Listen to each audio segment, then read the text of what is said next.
KG ಗಟ್ಟಲೆ ಬೆಳ್ಳುಳ್ಳಿನ ನಿಮಿಷಗಳಲ್ಲಿ ಬಿಡಿಸ್ಬೋದು. Hello friends, welcome back to my channel. ಇವತ್ತಿನ ಯೂಸ್ಫುಲ್ ಟಿಪ್ಸನ್ನು ನೋಡ್ಕೊಂಬರೋಣ. ಟಿಪ್ ನಂಬರ್ 1, ಸಿಲ್ವರ್ ಫಾಯಿಲ್ ಪೇಪರನ್ನು 1 ಪೀಸ್ ತೊಗೊಂಡು ಅದರಲ್ಲಿ 2 ಮಾಡ್ಕೊಳ್ಳಿ. ಈಗ ಇದಕ್ಕೆ ಒಂದೆರಡೆರಡು ಲವಂಗದ ಪೀಸನ್ನು ಹಾಕ್ಕೊಳ್ತಾ ಇದ್ದೀನಿ. ಸ್ವಲ್ಪ ಪಾಂಡ್ಸ್ ಪೌಡರನ್ನು ಹಾಕ್ಕೊಳ್ತಾ ಇದ್ದೀನಿ. ಎರಡಕ್ಕೂ ಸ್ವಲ್ಪ ಪಾಂಡ್ಸ್ ಪೌಡರ್ ಹಾಕ್ಕೊಂಡು ಇದನ್ನು ಸಣ್ಣದಾಗಿ ಫೋಲ್ಡ್ ಮಾಡ್ಕೊಳ್ಳೋಣ. ನೋಡಿ, ಇದು ಸಿಲ್ವರ್ ಪೇಪರ್ ಆಗಿರೋದ್ರಿಂದ ನೀಟಾಗಿ ಸ್ಟೆಪ್ಪಾಗಿ ಕುತ್ಕೊಳ್ಳುತ್ತೆ. ಈ ಥರ ಸಣ್ಣದಾಗಿ ಫೋಲ್ಡ್ ಮಾಡ್ಕೊಳ್ಳಿ. ಈ ಥರ ಫೋಲ್ಡ್ ಮಾಡಿರೋ ಪೀಸಸ್ನ ಸೂಜಿ ಅಥವಾ ಪಿನ್ನಿದಿಂದ ನೀಟಾಗಿ ಚುಚ್ಕೊಂಬಿಡಿ. ನೋಡಿ, ಎರಡೂ ಬದಿ ಸ್ವಲ್ಪ ಚುಚ್ಕೊಂಡು ಈ ಪೀಸಸ್ನ ಮಕ್ಕಳು ಇವಾಗ ಸ್ಕೂಲ್ ಸ್ಟಾರ್ಟ್ ಆಗಿದೆ. ಕೆಲವ್ರ ಮಕ್ಕಳಿಗೆ ತುಂಬ ಬೆವರ್ತಾ ಇರುತ್ತೆ ಕಾಲು, ಅವಾಗವಾಗ ಡೈಲಿ ತೊಳೆಯೋಕ್ಕಾಗಲ್ಲ ನೋಡಿ ಶೂಗಳನ್ನು. ಹಾಗಾಗಿ ಇದು ತುಂಬ ಸ್ಮೆಲ್ ಬರ್ತಾ ಇರುತ್ತೆ. ಆ ಸಮಯದಲ್ಲಿ ಈ ಫೋಲ್ಡ್ ಮಾಡಿರೋ ಪೀಸನ್ನ ಶೂ ಒಳಗಡೆ ಹಾಕಿ ಇದು ಬ್ಯಾಡ್ ಸ್ಮೆಲ್ ಬರಲ್ಲ. ಬೇಕಿದ್ರೆ ಟ್ರೈ ಮಾಡಿ ನೋಡಿ. ಬನ್ನಿ ಇವಾಗ ನೆಕ್ಸ್ಟ್ ಟಿಪ್ಸನ್ನು ನೋಡ್ಕೊಂಬರೋಣ. ನಾನು ಇಲ್ಲಿ 1-2 ಚಮಚದಷ್ಟು ಹಾಲು ತೊಗೊಂಡಿದ್ದೀನಿ. ವೈಟ್ ಕೋಲ್ಗೇಟ್ ಪೇಸ್ಟನ್ನು 1/2 ಚಮಚದಷ್ಟು ಹಾಕ್ಕೊಳ್ಳೋಣ. ಇದು ನಮ್ಮ ಹೆಣ್ಮಕ್ಳಿಗೆ ಆಗಿರ್ಬೋದು, ತುಂಬ ಬೆಳಗಿಂದ ಸಂಜೆವರೆಗೂ ಕೆಲಸದಲ್ಲಿ ಕೆಲಸ ಮಾಡ್ತಾನೆ, ಪಾತ್ರೆ ತೊಳೆಯೋದಾಗಿರ್ಬೋದು, ಬಟ್ಟೆ ತೊಳೆಯೋದಾಗಿರ್ಬೋದು, ಎಲ್ಲ ಕೆಲಸಗಳು ಜಾಸ್ತಿ ಆದಾಗ ಕೈಗಳು ಸ್ವಲ್ಪ ಒರಟಾಗುತ್ತೆ ನೋಡಿ. ಆ ಸಮಯದಲ್ಲಿ ಈ ಸ್ಕ್ರಬ್ಬನ್ನು ನಾವು ಕೈಗೆಲ್ಲ ಚೆನ್ನಾಗಿ ಮಾಡ್ಕೊಳ್ಳೋದ್ರಿಂದ ಕೈ ಸ್ಮೂತ್ ಆಗಿರುತ್ತೆ. ಅವಾಗವಾಗ ಎಲ್ಲ ಕೆಲಸ ಮಾಡಿದ ತಕ್ಷಣ ಈ ರೀತಿ ಮಾಡ್ಕೊಳ್ಳೋದ್ರಿಂದ ಕೈಗೆ ಸ್ವಲ್ಪ ಹಾಲು ಪೇಸ್ಟನ್ನು ಹಾಕಿ ಚೆನ್ನಾಗಿ ಮಸಾಜ್ ಮಾಡಿ ಕೈ ತೊಳೆಯೋದ್ರಿಂದ ಕೈಯೆಲ್ಲ ಸ್ಮೂತ್ ಆಗಿರುತ್ತೆ. ಬೇಕಿದ್ರೆ ಟ್ರೈ ಮಾಡಿ ನೋಡಿ, ತುಂಬ ಚೆನ್ನಾಗಿ ವರ್ಕ್ ಆಗುತ್ತೆ. ಬನ್ನಿ ಇವಾಗ ನೆಕ್ಸ್ಟ್ ಟಿಪ್ಸನ್ನು ನೋಡ್ಕೊಂಬರೋಣ. ಸ್ವಲ್ಪ ಕಾಟನ್ ತೊಗೊಂಡಿದ್ದೀನಿ, ಹತ್ತಿ ಸ್ವಲ್ಪ ತೊಗೊಂಡು ಇದಕ್ಕೆ ಉಜಾಲ ಹಾಕ್ಕೊಳ್ತಾ ಇದ್ದೀನಿ. ನೋಡಿ, 1-2-3 ಡ್ರಾಪ್ಸ್ ಹಾಕ್ಕೊಂಡ್ರೆ ಸಾಕಾಗುತ್ತೆ. ನಿಮಗೆ ಏನಾದರೂ ಇಂಪಾರ್ಟೆಂಟ್ ಆಗಿರುವ ಒಂದು ಪೇಪರ್ಗೆ ಏನಾದರೂ ತಮ್ ಮಾಡಬೇಕು ಅಂದ್ಕೊಳ್ಳಿ, ಆವಾಗ ನಿಮಗೆ ಶೀಲೆ ಬೇಕಾಗಲ್ಲ.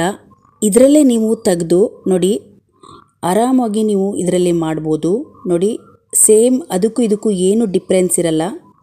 ನೀವು ಮನೆಯಲ್ಲೇ ನೋಡಿ ಈ ಥರ ಇದ್ದರೆ ಯೂಸ್ ಮಾಡಿಕೊಂಡು ನೀಟಾಗಿ ಕೈಗೆ ಹತ್ಕೊಂಡು ಈ ಥರ ತಮ್ಮನ್ನು ಮಾಡ್ಬೋದು. ನಿಮ್ಮ ಹತ್ರ ಏನಾದರೂ ಅದು ಬಾಕ್ಸ್ ಇಲ್ಲ ಅಂದಾಗ ತಲೆ ಕೆಡ್ಸ್ಕೊಳ್ಳೋಕೆ ಹೋಗಬೇಡಿ. ಈ ಥರ ಇದ್ದರೆ ಆರಾಮಾಗಿ ನೀವು ಹೆಬ್ಬೆಟ್ಟನ್ನು ನೀವು ತಮ್ಮ ಮಾಡ್ಬೋದು.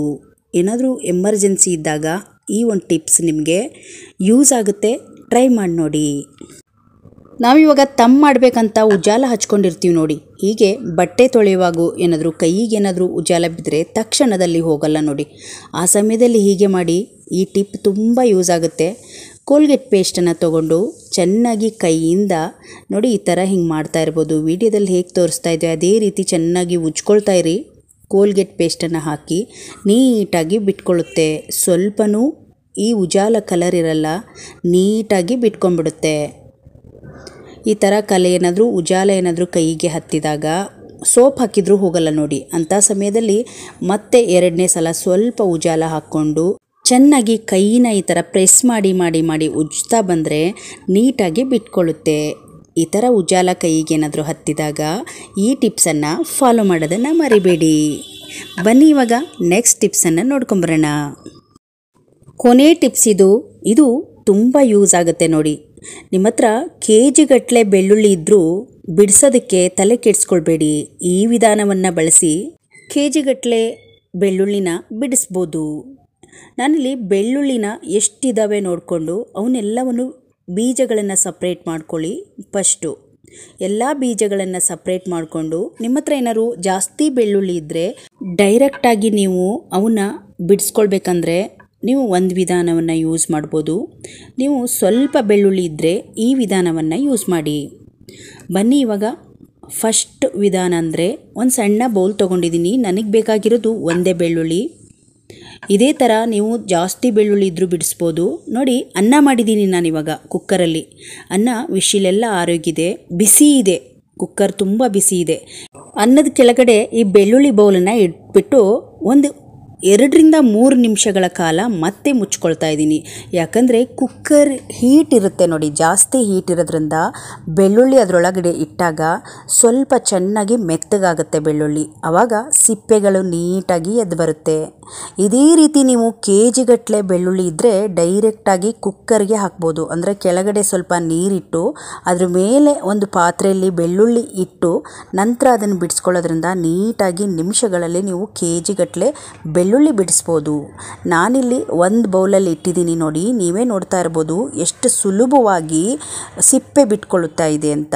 ಕೆಲವೊಂದು ಸಿಪ್ಪೆ ಹಾಗೆ ಬಿಟ್ಕೊಂಡು ಬಿಡುತ್ತೆ, ಕೈಯಿಂದ ಈ ಥರ ಅಂದರೆ ಸಾಕು ಸಿಪ್ಪೆ ನೀಟಾಗಿ ಬಿಡಿಸ್ಕೊಳ್ಳುತ್ತೆ. ನಿಮಗೆ ಬೆಳ್ಳುಳ್ಳಿ ಬಿಡಿಸೋಕ್ಕೆ ಬೇಜಾರಾಗಲ್ಲ, ಅಷ್ಟು ಚೆನ್ನಾಗಿ ಬೆಳ್ಳುಳ್ಳಿ ಸಿಪ್ಪೆ ಬಿಟ್ಕೊಳ್ಳುತ್ತೆ. ಈ ಟಿಪ್ಪನ್ನು ಫಾಲೋ ಮಾಡ್ಕೊಳ್ಳಿ. ನಿಮಗೇನಾದರೂ ಜಾಸ್ತಿ ಪೇಸ್ಟ್ ಶುಂಠಿ ಬೆಳ್ಳುಳ್ಳಿ ಪೇಸ್ಟ್ ಏನಾದರೂ ಬೇಕಾದಾಗ KG ಗಟ್ಟಲೆ ಮಾಡಬೇಕಾಗುತ್ತೆ. ಆ ಸಮಯದಲ್ಲಿ ಈ ಟಿಪ್ ನಿಮಗೆ ಹೆಲ್ಪ್ ಆಗುತ್ತೆ. ನೋಡಿ ಎಷ್ಟು ಚೆನ್ನಾಗಿ ಈ ಸಿಪ್ಪೆ ಸುಲಭವಾಗಿ ಬಿಟ್ಕೊಳ್ತಲ್ವಾ. ಈ ಟಿಪ್ಪನ್ನು ಫಾಲೋ ಮಾಡಿ. ಹಾಗೆ ಈ ವಿಡಿಯೋವನ್ನು ಶೇರ್ ಮಾಡೋದನ್ನು ಮರಿಬೇಡಿ.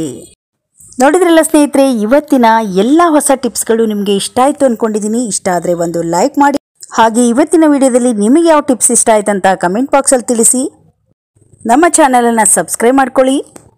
ಮತ್ತೆ ಮುಂದಿನ ಹೊಸ ಟಿಪ್ಸ್ಗಳೊಂದಿಗೆ ಸಿಗೋಣ. ಅಲ್ಲಿಯವರೆಗೂ ಧನ್ಯವಾದಗಳು.